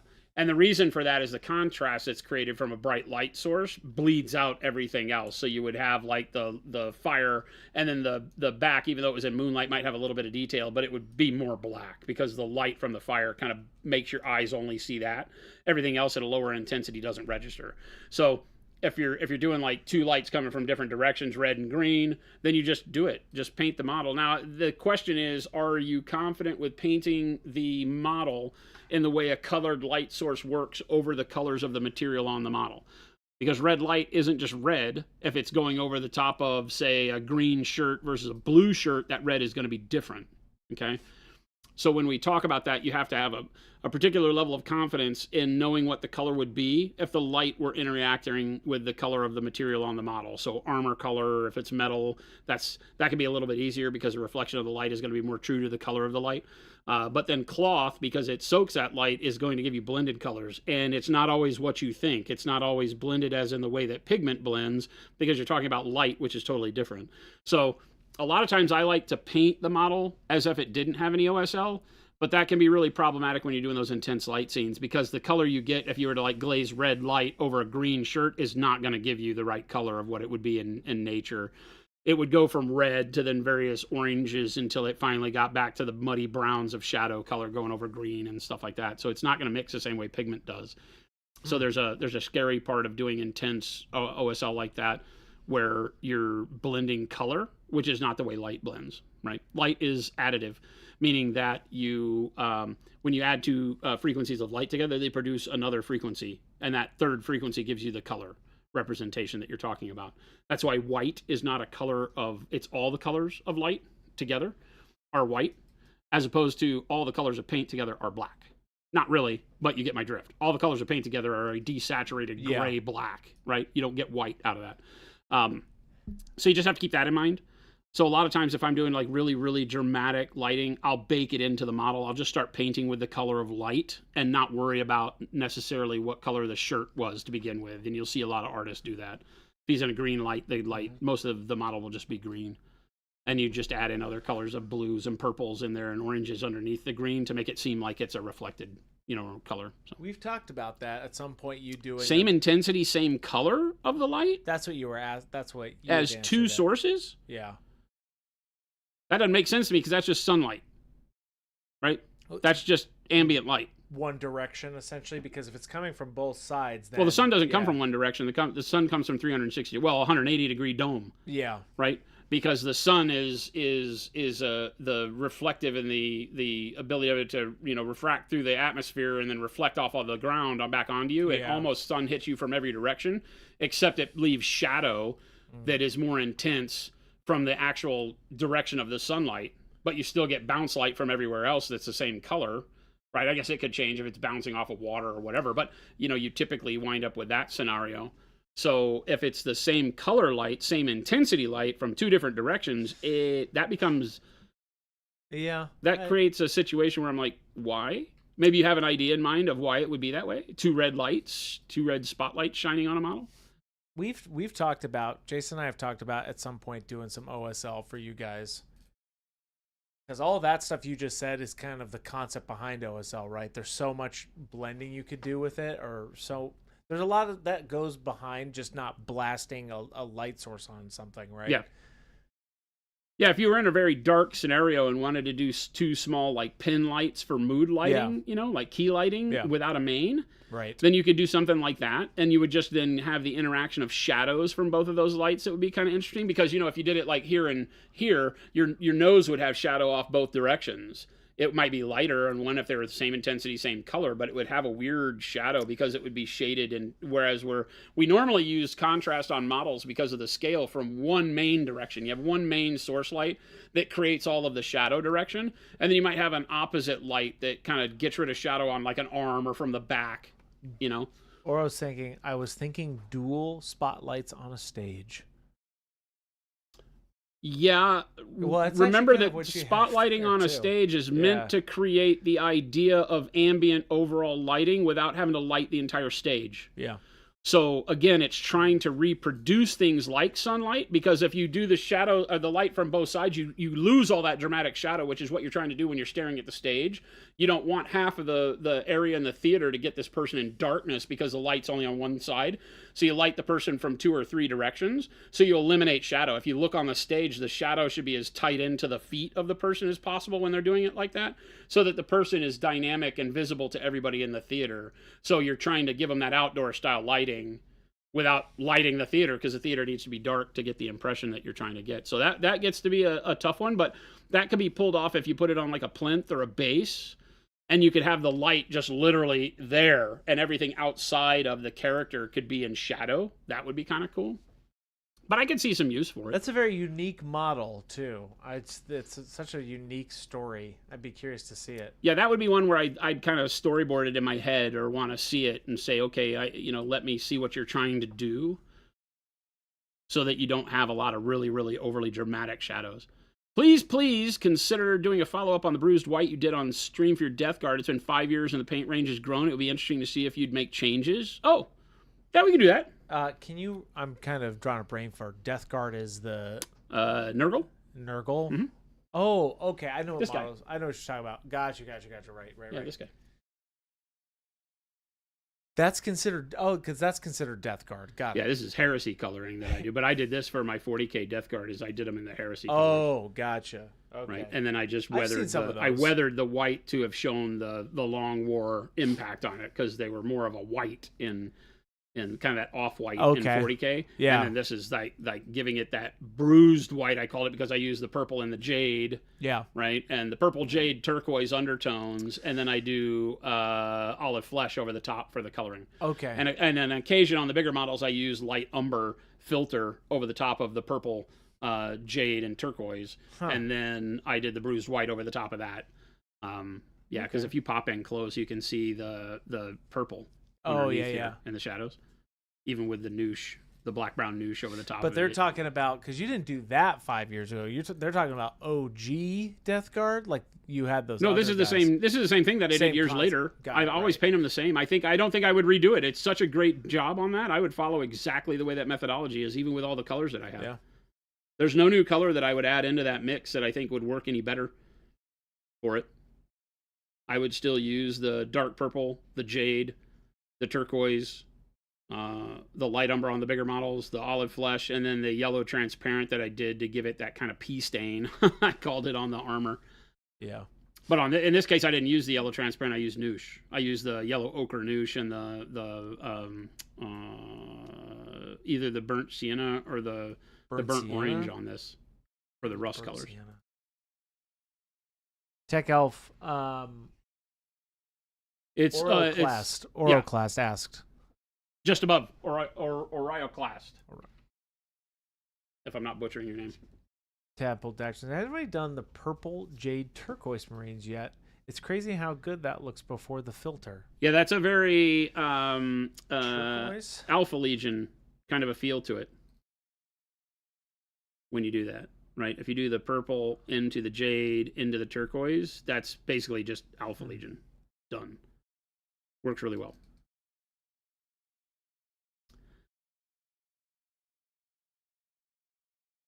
This was actually also, not to go off subject here of the OSL, but going back to this is a really quick non-metallic workup. Yeah, I'm sketching, but my sketching is starting to smooth out as I do it with the glazing. Yeah. Typically, I don't wind up with big blocky chunks of color like some artists do and then spend a million hours glazing to smooth it out. I start to smooth it out as I refine my lighting. Either way works. It's looking good. I like texture, so I don't want to generally smooth it out all the way. Yeah. It's a very interesting model. How do you mean? It's just the concept is interesting. Oh, yeah. I just like the story behind this one. Yeah, he does It's a lot of really just interesting. fun. Interesting as in good, unique. Yeah, he does a lot of really fun. What's it called? You said it's Anthropomorphic. It's Zaba. Yeah, Lucas. Gotcha. Really great guy too. A lot of fun. Great guy to talk to. Oh, nice. Yeah. It was good to get to see him again at Contrast in their own backyard. I think really neat to catch the Europeans in Europe, as opposed to when they're over here being pulled in a million directions and playing the U.S. visitor game. Oh man, it is in his hand right here. It's crazy. Yeah, isn't that nuts? That's nuts. Also, that lighting is amazing on the model. Pictures good contrast.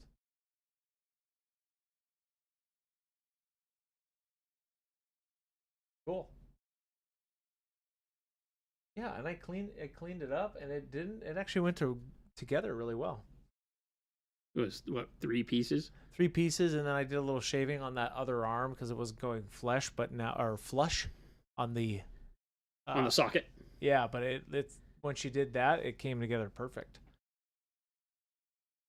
So you can see how I've led my blend from my shadow side over through all of my midtones into now pressing the brighter gray over here. And remember, this bright neutral gray is not a very bright color compared to white. I mean, it is.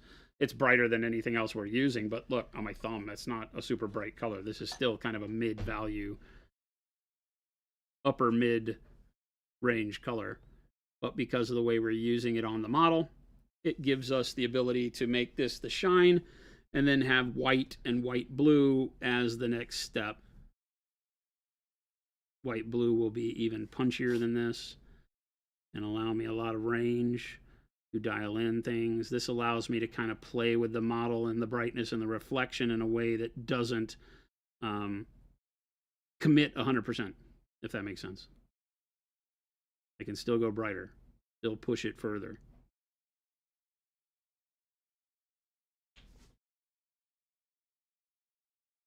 But only because the lighting guy wasn't there. Oh, nice. That's cool. Oh, class, you're doing OSL and IRL. Oh, nice. Like, I'm running lighting rigs a couple of times, but only because the lighting guy wasn't there and they needed someone to press buttons at the sound desk. Oh, nice. Interesting. Yeah, So you're seeing well, it then in that's real for you, right? Because the reason you do those spotlights is to get rid of shadows. Yep. You know, and sometimes to create dramatic light on a source depends on what you're doing on the stage. but it's really to make it to where you can have your dramatic light source, but then make sure that it reads right for the whole audience.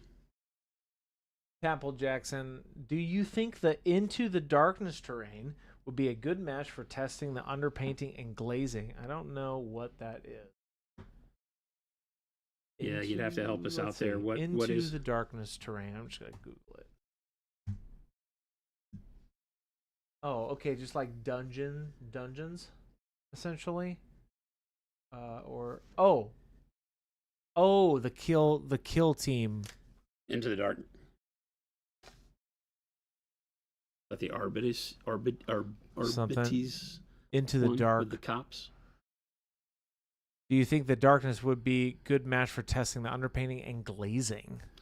I mean, anything like terrain, underpainting things like rocks works really well because you can try coloring on it, like, and then do overbrushing, whether you're doing it in dry brush or glazing over the top works great. I think that terrain works neat because it doesn't feel like you're invested the same way in it. Perhaps, is that fair? Yeah. Little Billy, take it easy. Thank you, Little Billy. I feel like you're less invested in the terrain. If you slip up and it doesn't look the way you want it, it's fine. You can dry brush over it or whatever. So, yeah, I think that might be why that feels better in the long run. Cheddar Goblin says, I love all the paint lines you all have done with various painters. Did either of you have an artist you were most excited to work with developing the paints for their sets? Or did you like them all equally? They were fun they're all, I can't really speak into this, but they're all very fun to work with. That's the thing, right? As human beings, all of the artists we've worked with have been fantastic.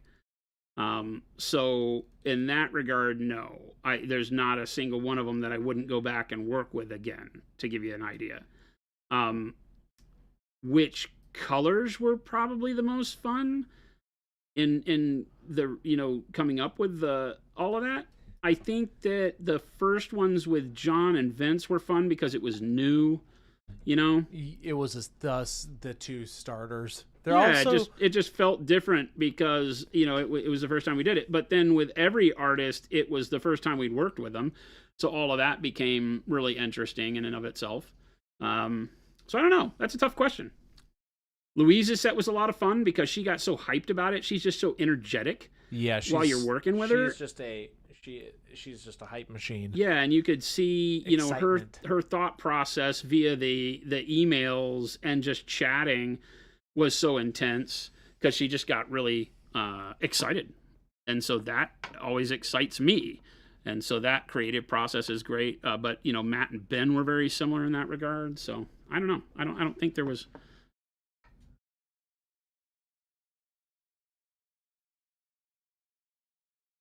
Again, when you're talking color, you're asking me to, basically pick my favorite child.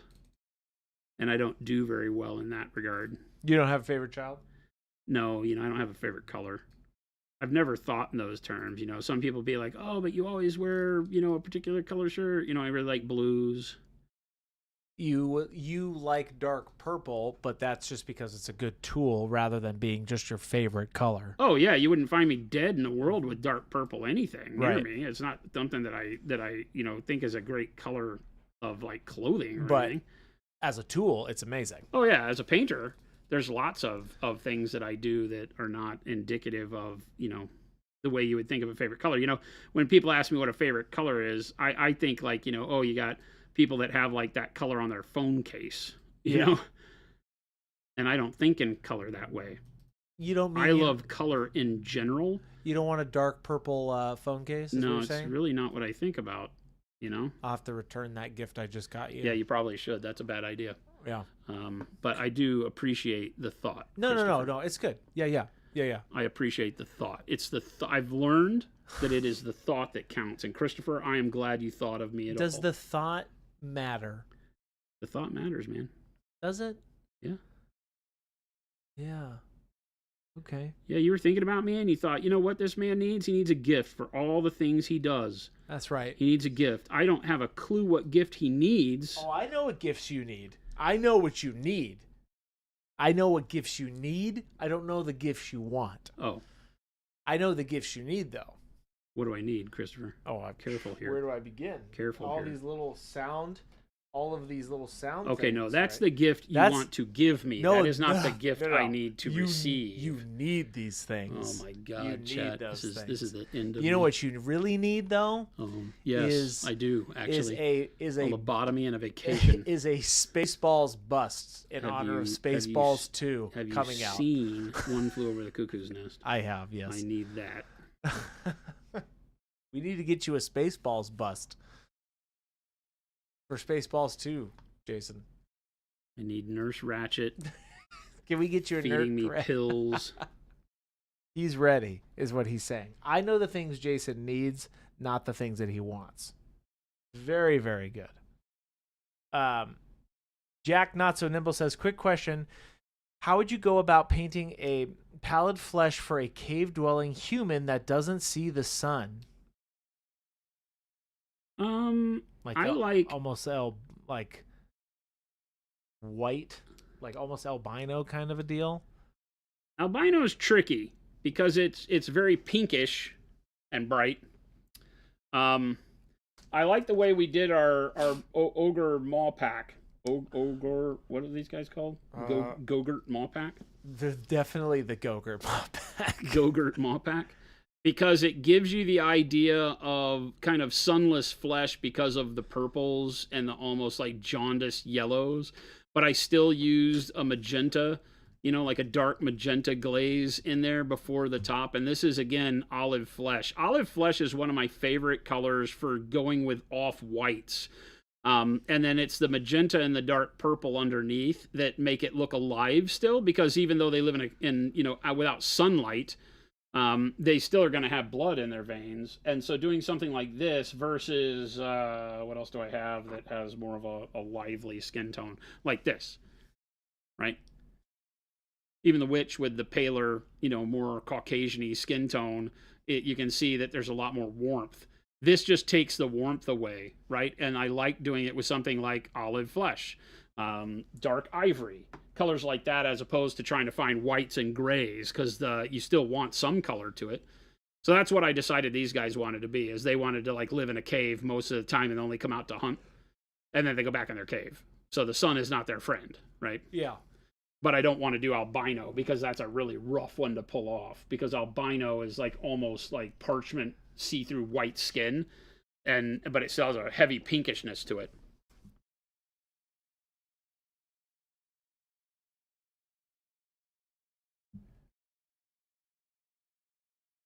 Again, you know me, I start with dark purple for everything skin oriented almost.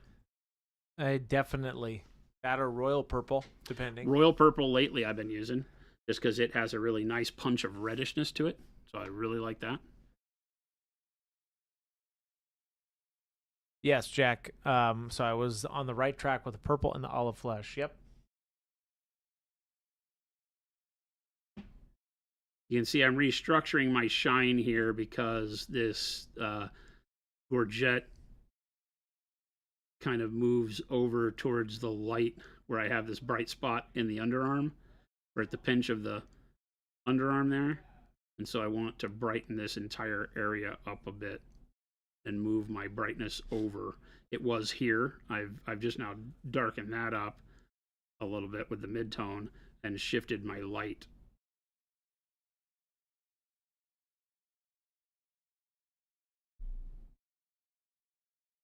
So you said you're gonna paint the fly more like a traditional fly, like a housefly, like the black and like brown, black, rather than the bluish. I think so, because I'll let the color of his costume be everything, right? To me, I like that though. What I want the fly to be very understated, and the browns and stuff, not too brown because he's holding the poop. So I want the poop to be, the brown that we see is the little, turd in his hand.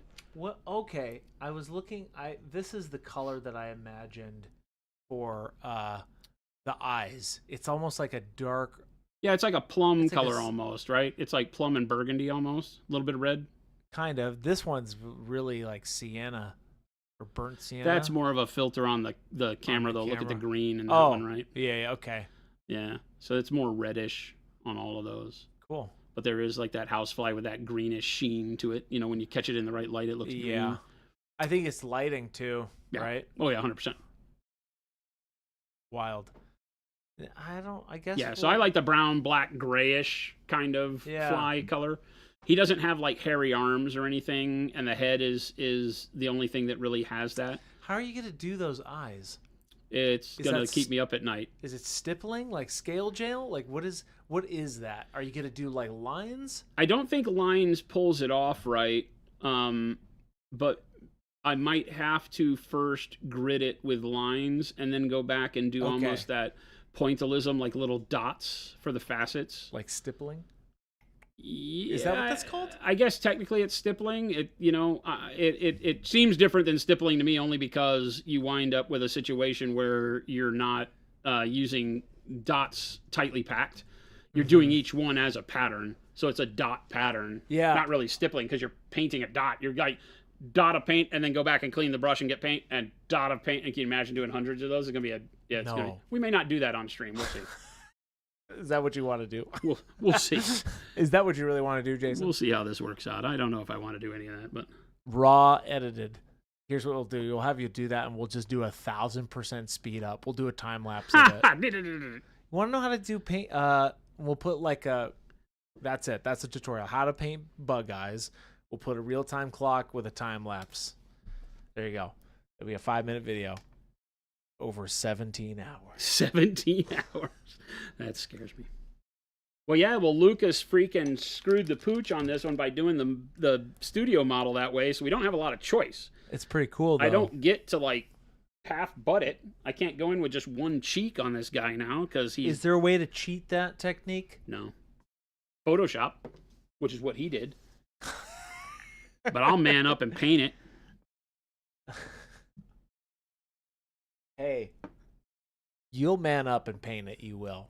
We'll help you as the chat and as me. Yeah, I know you'll help. You'll be that emotional support that I've always needed. That'll be the time when Jason starts to go into his own land, and then I'll just talk to you, chat, for 2 hours a day. There you go. You want that? You want that for you? Ghost Hunter says, you should never half-ass 2 things. You should always whole-ass 1 thing, Ron Swanson. That's correct.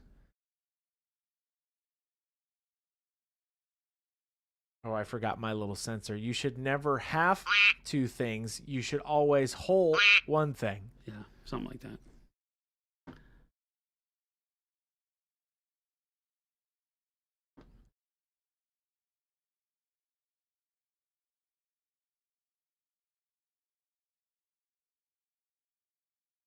Oh, interesting. That calls for micro mesh to paint a grid. I wonder if you could do like a little mesh on there and then spray or like airbrush it. Oof. Probably not that small. Not that small? Nah. Not with any kind of level of confidence of it getting to where I want it to be. It's a hand paint deal for sure. You heard him.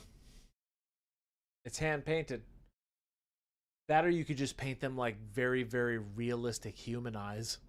How funny would that be? Just like big old pupils? Just big, huge pupils. That would actually be really fun to do it that way. Just like big, I hate to say it, but Earthworm Jim's eyes. Have you seen his eyes? Go. Now he just wants me to do it. He has the one black one, and then he has the one black one with the massive green iris. Oh, I didn't know that. Yeah, he's got 2 different eyes, but human eyes on this would actually be really funny. Just massive eyeballs, give him eyelids. That'll really take this model in a different direction. Yeah, that's a little too much, I think. I like the idea, though. It would be really like Uncanny Valley, like that's what I'm saying. It would look odd, but that's kind of the... I was watching the new series of Fubar, and the character had an Earthworm Jim t-shirt on it. Yeah, that's right, Northrax. He's still out there.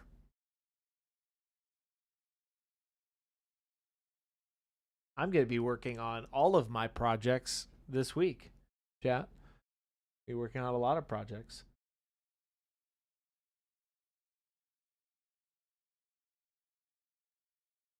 My nighttime painting sessions are going to be very nice. Now I'm blending. And now I'm going in and working my blends so that my highlights are starting to nest into one another a little bit better. I'm just taking basically the last color that was the blend between the Payne's Gray and the bright pale yellow, glazing that into the line where the bright neutral gray and the other colors hit. And then I'm going back with the bright neutral gray over the top of that. So it's basically just that back and forth. It is so crucial when doing, your final blending if you want your blends to look smoother. I still am going to put a lot of texture in the metal because it's metal armor. It's been, this fly's seen some stuff. He's seen some stuff. He's got some stuff in his hand. So. He's seen some stuff. But now you get some pretty decent steel, I think. The fly has seen some Ghost Hunter. So what? I can't say it out loud. No free pub. What's that? Gabe? No. Yes. No free pub for Gabe. Speaking of free pub, Jason, it's about that time. I got 5 minutes, dude. You do have 5 minutes. You are the enemy of fun, and you can't take that from me. I would never take away time from you. I would give you the time that was needed for you to complete the task at hand. At all times. Regardless of if it was early, late, or on time. You always have enough time because we make the time. Isn't that right? I'll take that as a yes. We have 15 more. Hey, Ghost Hunter, we run a tight ship. Philip was really diving deep into the running of the tight ship. Philip has a track record of producer as 100% on time. Right. Anakin Skyhumpy lies and slander Chris is the enemy of fun. False. I am the conduit of fun. Right? Did I say that right? I think so. I'll take that. I think so. Seems legit. Danger says, do we, I like the capital we. Okay. Do we need to add a bit of poo shadow or reflection or anything against the shiny armor? Maybe a splat of poo? I like how you said we. Danger? That's worth 5 sushi points right there. I like that. Only 5? That's 5 is a lot. Stingy bastard right here. Hey. 5 is a lot in this new economy. 5 is a lot.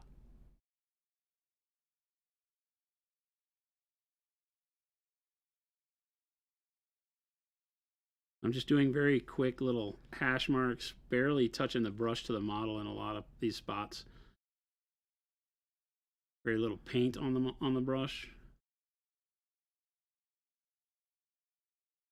Taking one of my mid-tone colors to do it.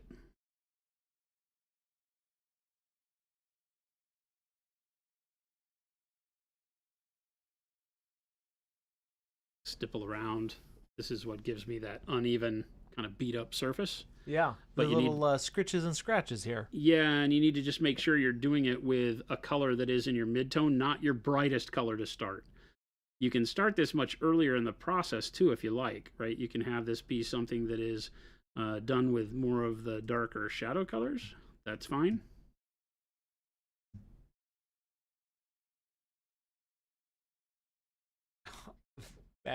Magos, that is disgusting. That's gross. Okay, let me bring you up to speed here. If you decide to do a little poop stain or a little poop shadow, up to you, Jason. But Magnus says, please don't stipple in corn kernels. And that's disgusting. But hilarious. Okay. You're going to put little corns in there? In the little poo? I mean, why wouldn't you, man? Why wouldn't you? Yeah, I mean, whatever they ate last night. What did he eat? I don't know. What's the metabolism of a fly? I feel like they have pretty quick metabolism. So maybe it's like what they ate 10 minutes ago.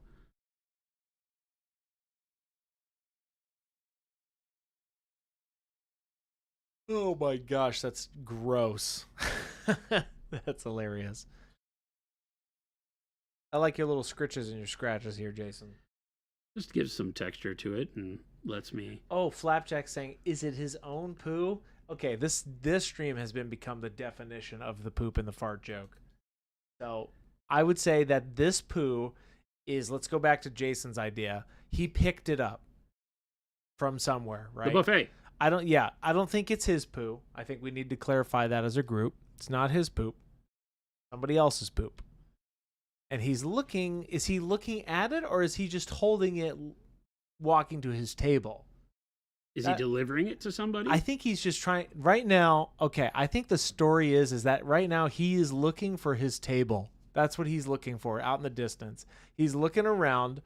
This is like a big open field of little critters, right?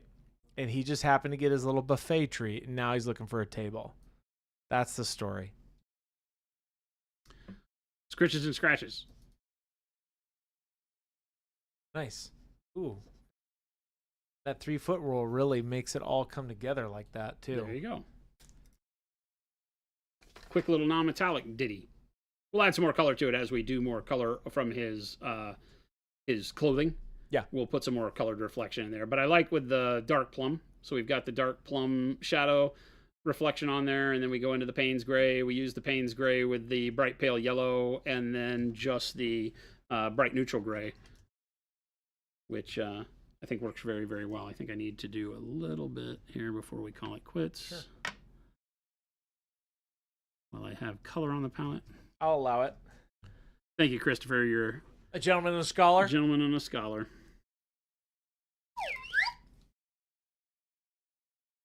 Would it be edge highlighting or skid marks? Yes. Rattlecan. Yes, he does eat poop. This is his little treat. He just got to the buffet. He's looking around for a table. Goobertown, welcome in. Brent. Belly armor looking really nice.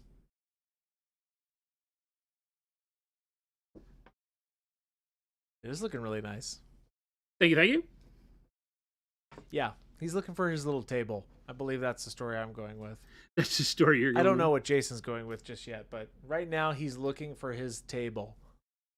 I think I'm letting you guys make all this up as you go. Whatever. Hey, I like how you said you guys as in the we the people. As in we, you too, you know? Are we sure he's not looking for his Dutch oven? Dyslexic mini painter. I mean... I like you. I mean... You're good. I like that. I mean... Could be. When holding a piece of poop and wandering around, I feel like the Dutch oven is the target, right? Oh my gosh. Is that it? Are you with me? Yes, so. You with me, folks? Yes, he's going to bring his axe to the dinner table as well, which we have separately. Flapjack. Yes. He is going to bring his axe to the table. He's just looking around right now. That's it. It's really busy. It's a big, nice field of like different little insects, right? Think a bug's life, but you know, better, right? He's got his little meal. He doesn't talk much, right? He's really kind, though. I could see this guy being kind. And yeah, he's really humble about his little meal, and now he's going to go find a seat. That's the story right here. Lumberjack Tim, the Dutch oven is what lured him. No, the Dutch oven is actually the name of the buffet he's in. It's called the Dutch oven. Oh, now we're talking. You see what I'm saying there, Lumberjack? Take the opportunity anytime you have intersecting scritches. It would be like maybe the possibility for a little more brightness right where the lines cross. Mm-hmm. Right? So it allows us to do this quick little... it always feels like making constellations to me. Right? Yeah. Like anytime I've got a point where I've got one or more scritch lines intersecting, good excuse to put some brightness there, because you can imagine as the scratch occurs or like right as it hits an edge, Yep. be a little bit brighter. The Dutch oven is a tavern name. Feels like a Shrek joke. Northrex, the golden corral of the fly world, the Dutch oven. Yes, now you're all understanding what's up. This is the Dutch oven. Welcome buffet. to Monument Hobbies, everybody.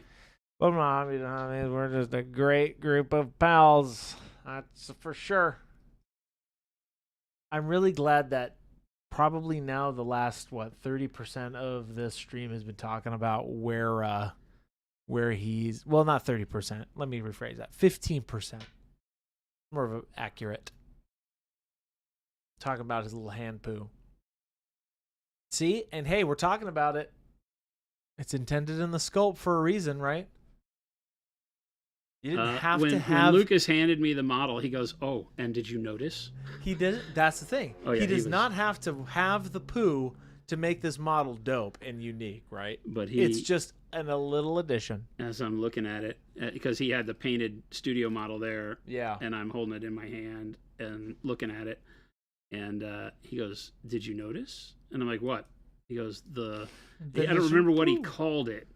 He didn't call it like piece of poo, right? It was just kind of a probably some slang that he uses, you know. And I was like, "Oh, you mean the poop in his hand?" And he laughed. So I love it. I love it. Ice cream. What's that? Could be ice cream. It is not ice. Oh, maybe that's what he said. He may have called it ice cream. But I was like, "You mean the poop in his hand?" It was hilarious. So that's funny. All right, now we can call that a pretty good day's work for giving us some shiny yet used, well-worn armor there. I think that came out great. Super quick. Super quick. I mean, that's 2 hours of good work right there. Yeah. No. For all of you who talk about trying... little soft serve. Yeah, exactly. Maybe that's what he said, was some soft serve. For all of you talking about non-metallic metals, here's a great example, right? It doesn't have to take long. It doesn't have to be super complicated, right? Yeah, I think the big thing, and we'll work with it more, like I said, I don't do the environmental colors and reflections in armor like this until I get the clothing done, because that color that you put on the armor is typically a little bit of a darker version of the reflected color, unless there's some weird lighting situation. And so until I pick what his clothing is going to be, I won't do that. I did the dark plum on there to give us an interesting shadow color for the steel, which means I could go into like reddish plum clothing, but I could choose something completely different too. So we'll play around with it and have some fun. Hope everybody got something out of this. I think that it's just in a very quick manner of throwing color down, gives you an idea of how this can be something simple. The biggest key is making sure that you understand how and where the reflection placement is. I can see something I missed, so I'm going to talk while I paint. Yep. And that really is it. So, you know, we had a viewer ask earlier today, when do you think is the right time to try non-metallic metal? I think it's when you're confident to do it. I think there isn't something that you have to feel like is okay, I've been painting for exactly 2,462 days. I'm going to try non-metallic metal. It's not like that. It's, are you comfortable doing trying to do what you've seen me do today, which is just place brightness on the model and have it register as being, a pretty good resemblance of how reflection would hit on the shapes that the model constitutes, right? So you've got, various, curvatures, spherical shapes, cylindrical shapes that come generally when you're doing humanoid forms, even humanoid that are flies. You wind up with these shapes that you have to feel confident in how you highlight them, because that highlight stands out as being the reflective portion of the armor, and you're really going to have that nailed. So if you feel like as you're painting the spherical belly and the conical versions of the gorget, and you can get that normally what is like either a tornado shape or a upside down triangle, or a line or a rectangle as you go on vertical cylinders, is going to be the bulk of what we do. And so it's just placing that, where it makes sense and where it gives a good feel, and you're off and running. So thank you so much. Everybody, thank you so much for joining us today. I've got to now do the outro, and I'll jump straight to, you should click the Discord link, because there are 5,371 anthropomorphic flies in the Discord holding soft serve in their hands and looking for their Dutch oven. And there's 5,000. It's backwards. 5,730. Yeah, I think there's more. Yeah, it's 5,731. That's Ghost Hunter, how I have missed you. Wait, thank you so much. We love that. Thank you so much. But yeah, there you go. make sure to hit the follow button if you're watching us on Twitch, or the subscribe if you're over on the YouTube. We stream to both platforms Monday through Friday from 2 p.m. to 4 p.m. Mountain Standard Time here from Monument HQ in Phoenix, lovely, disgustingly hot Phoenix, Arizona, where you get to hear us bitch about the temperature for 5 more months probably. But we love having you here. Please keep tuning in. We will not be streaming Friday this week, correct? Yep. But Chris will still be with me tomorrow, and then Wednesday, and then we get Gabe on Thursday running the producer chair, and then we're off on Friday because all my producers are off. So we will be taking the day off on Friday, and then we'll catch you back here next week on Monday. Yep. Are you back on Monday, or is Gabe? Gabe's back on Monday. What if Gabe and I really have a magic? You do what you want. I want you to be. I want you to. This is why we need Chris Cam, by the way. I want. When he goes into drama mode. Happy. It's all you know what makes me happy is Chris Cam. Chris Cam. Before you leave, Chris Cam. Maybe we'll give it to Gabe.